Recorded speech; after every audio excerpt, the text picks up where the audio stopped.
Right, welcome back to the podcast. We're still talking about... Wait, do that again. That might have been a little too early. Welcome back to the podcast. Redeemed. We're in chapter 28 today. We're talking about Saul. So we talked about David. Now we're getting closer to the end for Saul. Matter of fact, we're getting very close. We're very close. Hey, we are on the doorstep of the We're end. on the doorstep. Power is fixing to change. Yes. But we have the Philistines. They're coming against Saul. He gets a little concerned, which makes sense. Because, well, first of all, the Lord's departed from him. He is on his own. He is on his own. Bad place to be. Bad place to be. He's not doing super great on his own. Nope, he's not. Mm-mm. And so, of course, we read in the previous chapter, or previous chapters, excuse me, because these chapters are not back to back. But Samuel was dead. We read that. Yeah. We did.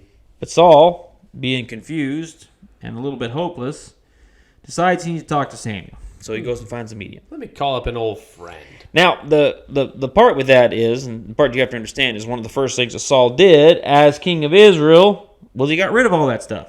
Yeah. Okay, he got rid of the idol worship. He got rid of the spiritists and the mediums. And the mediums. All those people that devil in the devil in the witchcraft. Mm-hmm. Yep. All the things that he should have gotten rid of. Right, absolutely. Because all those things are connected to the satanic worship and stuff like that. Yep. Yes. Okay, so Saul was doing a good thing. It was. But then when he needed one, it was a lot hard to find one. Well, wait a minute. Exactly. But he finds one. Okay, and she's an Endor. Not the Endor from Star Wars. Okay. Bunch of Ewoks running Yes, around. I don't think no that Ewoks if I were running to around. pick a planet from Star Wars where a spiritist would be, I don't think I'd pick Endor. No.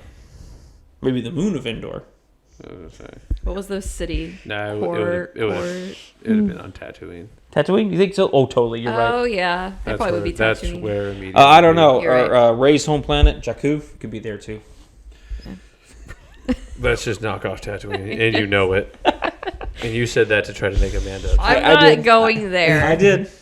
We're not talking about You that. people can see her facial expressions. It worked. Should Okay. cut it out. I'm cutting it out. I'm not talking about Star Wars. Ray's her absolute favorite character. No, she's not. Anyway, so he finds a medium at Endor. Okay, took some while to find it, but he finds one. He goes and he sees her. Now, he's camouflaged because he doesn't want to be known as King Saul Correct. because he's been killing him. Yep. He hid his identity. And so he goes to see her, and she, of course, says, "Hey, who do you want to see?"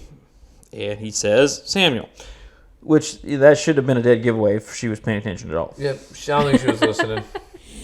Like, yeah, whatever. Yeah. And matter of fact, if I was her and you came to me and say, bring up one of the prophets of God, I'd been like, yeah, I don't think so. You're going to have Yeah, to no. leave. Yeah. Yeah. I do no, like thank you. old grandmas. Yeah. Yeah. I don't do prophets of the Lord. That just doesn't sound good. Okay. And of course, as soon as Samuel started to come up, she screams at the top of her voice and says to Saul, "Why have you deceived me? You are Saul." The king said to her, "Don't be afraid. What do you see?" The woman said, "I see a ghostly figure coming up out of the earth." "What does he look like?" he asked. "An old man wearing a robe is coming up." So see, it had to be Samuel. Old man wearing a robe. Yeah. That's it. How many of those are there, really? It's kind of like the look of the wizard from Lord of the Rings, you know what I'm saying? Yep. Exact same. And Saul knew. He knew it was Samuel. And he bowed down with his face to the ground. And I don't really understand Saul.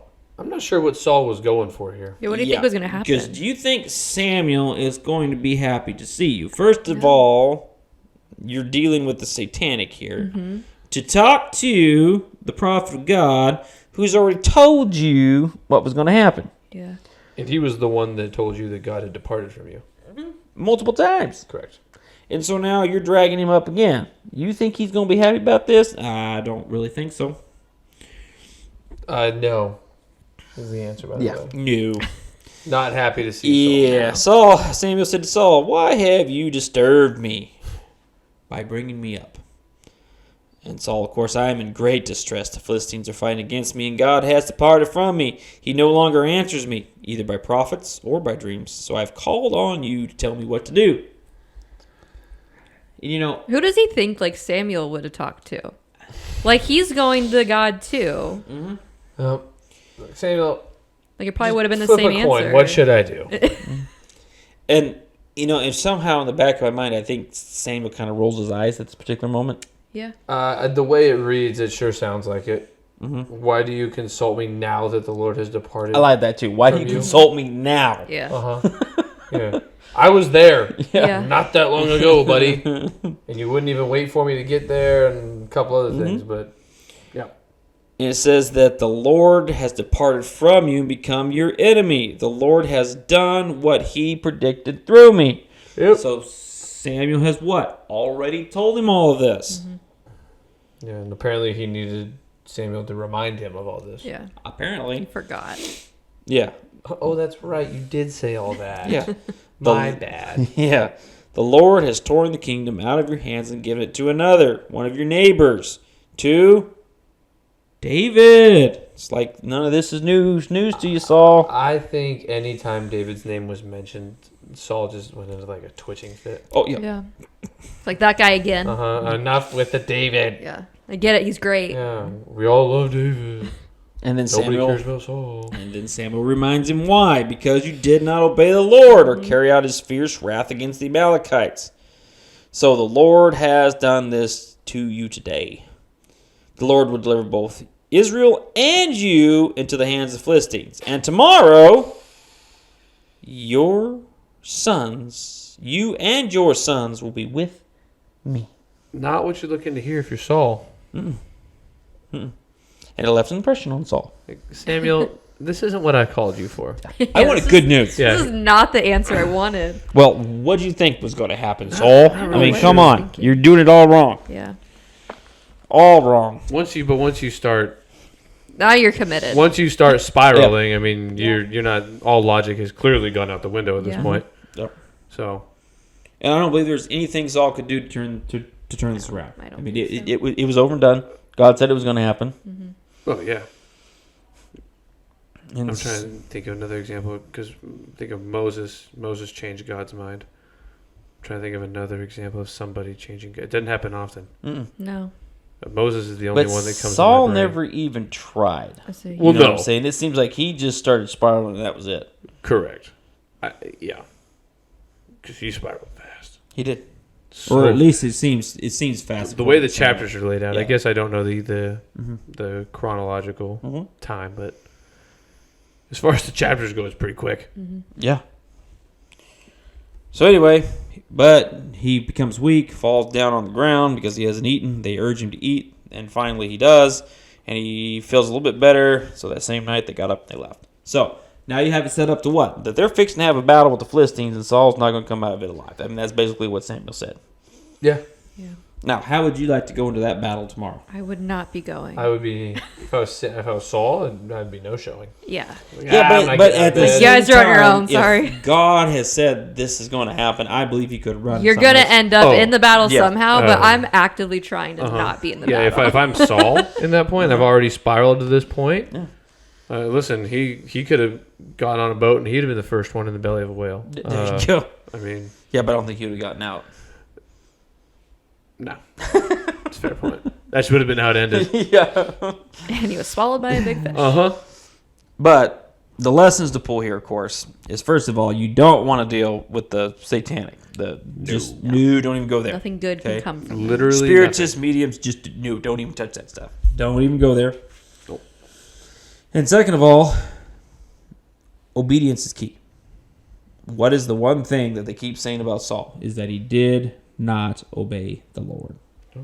Samuel even reminds him that he didn't obey the Lord. Yeah. He was supposed to wipe out the Amalekites. Yep. He didn't. And because of his lack of obedience and his trust in the Lord, this is where he has gotten to this point. And the crazy thing about Saul was he tried to justify it too. Oh, yeah. That was wild. Yeah. Like, well, I did, but I kind of did this, and this, God, Yeah. for you. Yeah, but Yeah. it's supposed to be sacrifices for you. Uh-huh. Yeah. It's like, Yeah. you don't... Like, you're going to pull You one over. should You're be- going to pull one over on Yeah. God. And like you should be thanking me. Uh-huh. Yeah. Yeah, well, actually, God, this was all for you. That's why I took You're it. kind of being Yeah. ungrateful right Uh-huh. now. So, yeah, crazy move by Saul to just double down on it. Because maybe if he would have, and again, pure speculation at this point, but maybe when when Samuel called him out, he could have just, yeah, you're right. That was wrong. I shouldn't have done that. Yeah, he wasn't very repentant ever.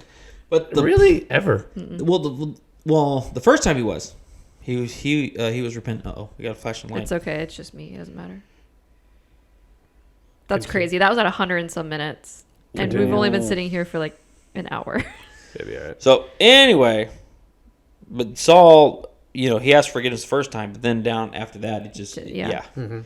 And part of it was he'd always leave out some little detail. He wouldn't follow the instructions completely. Yeah. He would follow 97% of the instructions. He would do So most he attacked of the it. Amalekites, but then he didn't kill them all. Yeah. You know what I'm saying? And then he tried to justify his reasoning. Exactly. Obedience is key. When Correct. the Lord tells you to do something, you better do it. Just Otherwise, in every detail. Otherwise, he might just find somebody else to do it. Yeah. And in this case, it was David. Yeah. A man after God's own heart. I still like that part. Oh, yeah. That's almost as good as well done, good and faithful servant. Yeah.